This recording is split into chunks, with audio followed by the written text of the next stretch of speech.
Okay, 10:01, so by 10:06, if we haven't shut it down, there's a problem.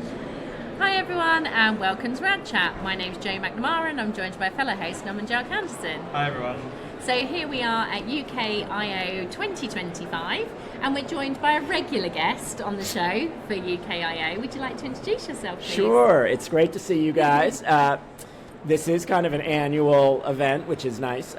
My name is Morris Panner, and I'm the president of Intelerad. And it's been, I think, almost exactly a year since we last caught up.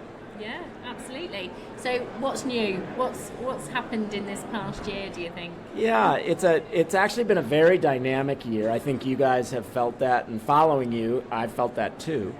And so two things have happened, I think, that are really worth highlighting. One is related to AI. Maybe everything is these days, but exactly. But buzzword compliant. But we're starting to see the stratification, if you will, of AI adoption globally based on how the regulatory framework is playing out. And I think you see that more here at UKIO because it is a very global show. Yeah.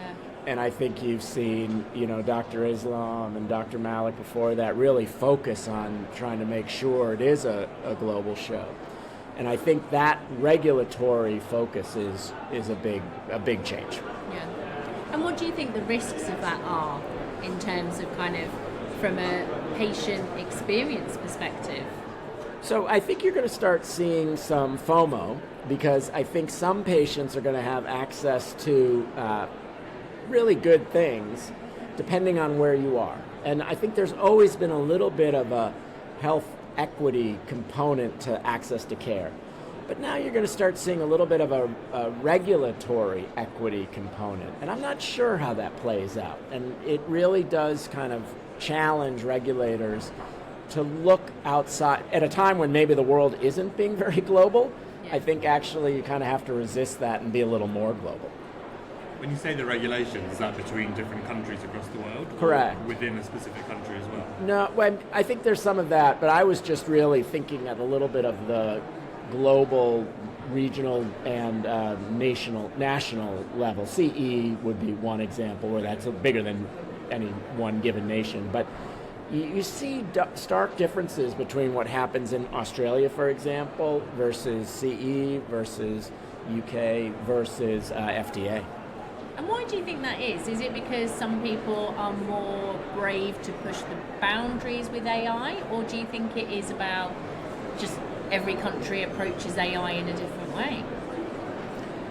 I wonder, and I don't 100% know. At first I chalked it up to demand. Right, okay. So real scarce care scenarios required more aggressive risk-taking. Yeah. So there's always a little bit of a trade-off. But now I'm really wondering whether it is the capacity to think differently. And one of the countries that's always kind of impressed me is Australia. There's just a lot of innovation that comes out of Australia, and I don't 100% know exactly why, but it's noteworthy. And I think you're going to continue to see other countries, and I think you're going to see the UK put a big focus on trying to understand how they can be as competitive as possible. A lot of pilots are running right now in the UK, but mass adoption hasn't quite happened yet. And you guys would be on the front lines and would see that. How long do you think it would be until we have mass adoption? So I've heard everything from the very techno-forward optimists who say, in the next year or two, and that year or two always seems to roll. I've heard the more conservative 5 years, and then I've heard some people roll their eyes and say, I don't know.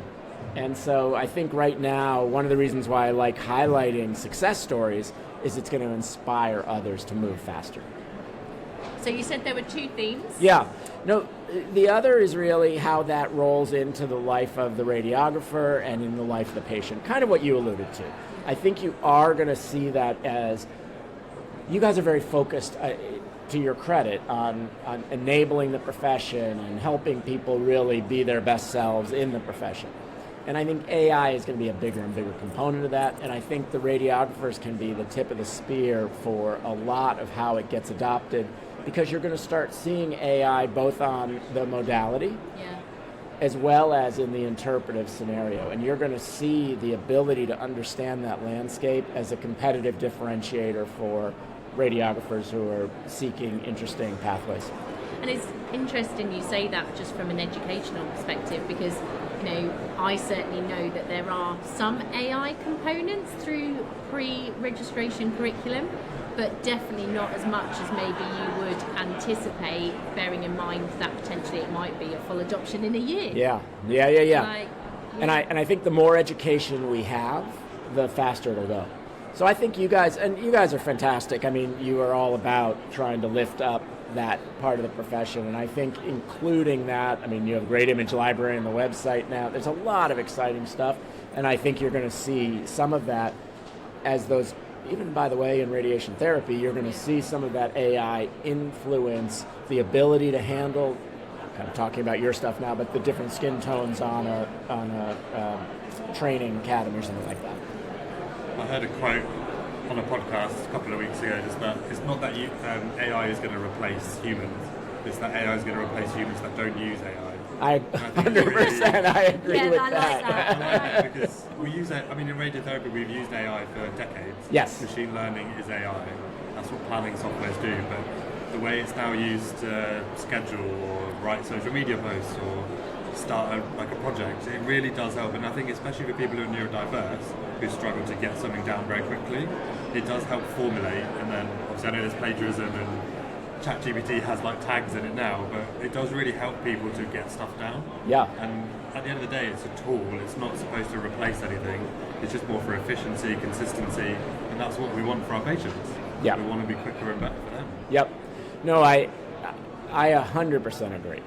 But that's why I think we need to educate people, because some people are like, oh, I don't want to learn it, or I don't want to touch it because I don't want to be replaced.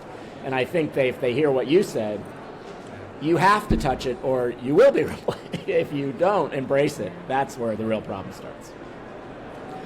So Maurice, what can we expect for the next year? It's almost like your PDR. Oh, so okay. In a year's time, we'll hopefully be here. Okay. And we can keep you to check. Yeah, exactly. So I think a year from now, what you are going to see from us, which is going to be pretty interesting, is the integration of AI tools at scale. Yeah. And I think you're going to see it in very conventional ways. Just what you were saying. You're not going to see us, oh wow, all of a sudden you go near an x-ray machine and it comes back with your diagnosis. Not like that. But the radiologists who use our system are going to say, it just feels a little easier to use and I'm able to do all this. Woo.